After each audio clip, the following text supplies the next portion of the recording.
The Mandalorian, Chapter 20, The Foundling. I've got some thoughts.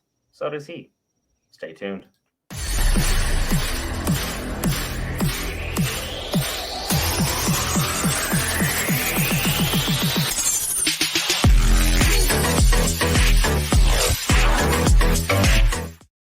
Welcome back to another exciting episode. I'm Brent. This is Will. We are talking about The Mandalorian. If you're already subscribed to the channel, you know we do recaps the minute TV shows finish up with our thoughts, feelings, and occasionally we'll do some follow-up videos.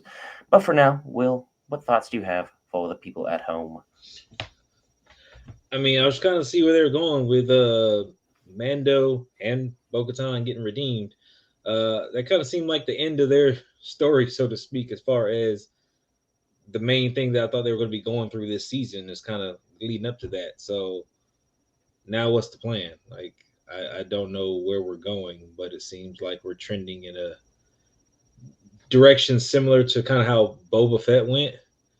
It's like Boba Fett was doing his thing, and then Mando kind of came in and took over. I'm kind of seeing the same trend. I mean, the overarching trend is going to be bringing back Gideon at some point in time, but how we get to Gideon will probably be part of the other story that's going on, the one that has my feelings very mixed up due to the fact, on one hand, we have The Mandalorian, an original, creative, amazing show full of fresh new ideas, expanding upon old, what is considered non canon but is now canon Star Wars lore, part of the Mandalorian culture and all that. Great stuff. We have the absolutely dog. Yeah, you know how my feelings are on the sequels and how terrible they were overall, and how Mandalorian is kind of trending in that direction and starting to tie up a couple loose ends that the sequels had. And I'm just saying, this is more of a you have a giant flesh wound. I don't think any number of bandages is going to cover that one up. But I do have to make a correction based upon last episode. I said that Pat Vizsla was Jon Favreau.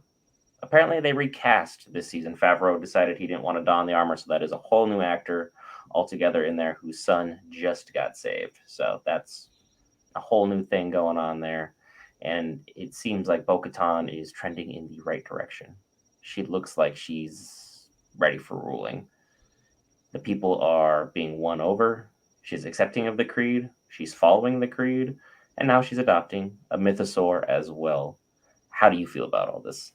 Well, I mean, that's where I think it's going. Like, this is going to be more about Bo Katan at this point, but with I think it does. It's not necessarily a bad thing because you have the show called The Mandalorian, and while they're all Mandalorians for that, this show can take a turn at any point in time and focus on whichever Mandalorian at the time needs to focus for the story. So, granted, Pedro Pascal's Mandalorian is the one who's front and center, but yeah, I think we're going to get more Bo-Katan focus kind of going through these next couple episodes, and Mando's going to kind of be a side piece to the story at this point in time.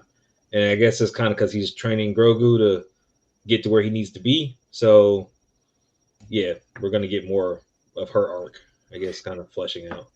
Yeah, and correct me if I'm wrong on this. This is just open ended. You guys can correct me in the comments if you made it to this portion of the video and have feelings about it. I am bored with Grogu. I don't care anymore about Grogu. He's cute. He's adorable. He sells toys. Kids love him.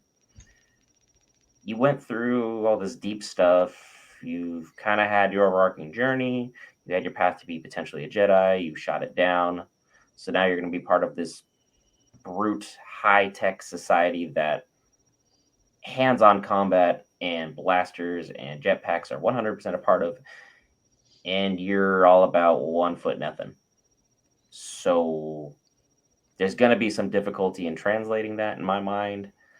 I mean, I'm from someone with a military background. I'm sure you can correct me that while anyone can have the heart of a soldier at times, having the physical capability of handling the tasks assigned to you can be a whole nother thing.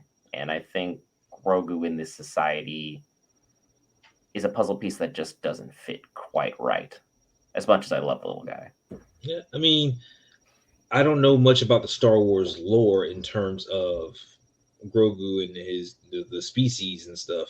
So I don't know how much more how bigger they get. You know how if he's going to change in body size. Was Yoda, who obviously is somewhere, like, is that just the standard or was that just Yoda? I'm not sure. So with that being said, yeah, you can train your body. You can change things as necessary to be able to adapt to the situation. Because one thing about the Marines is adapt and overcome. So if you got a task, you'll figure out how to do it and get it done. That's just kind of how we do things. That's our creed and so like that. We will get the job done one way or another.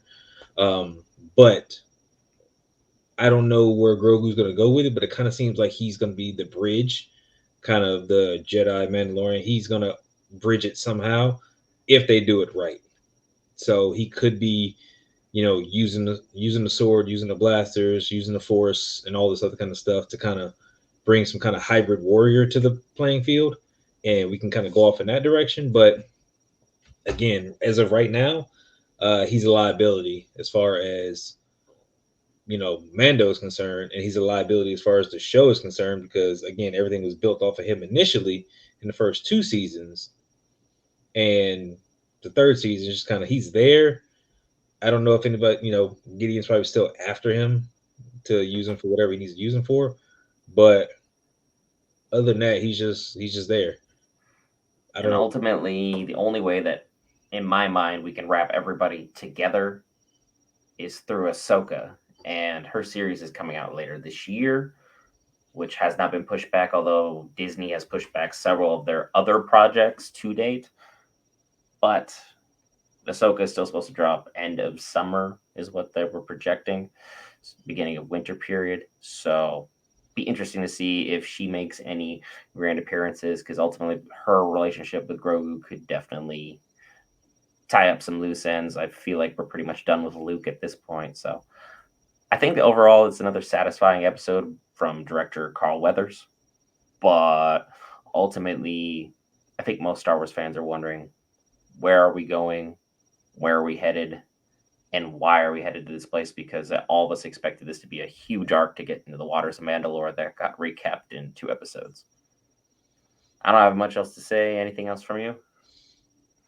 Nah, I thought the kid was dead. I mean, it took him a while to get there.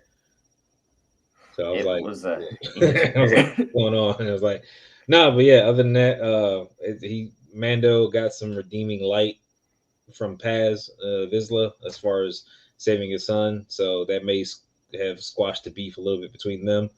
And yeah, Bo Katan all the way right now. So let's just see what she's got and where this story's going to take her.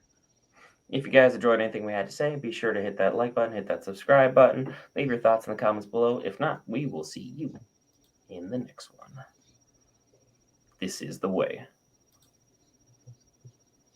Mando.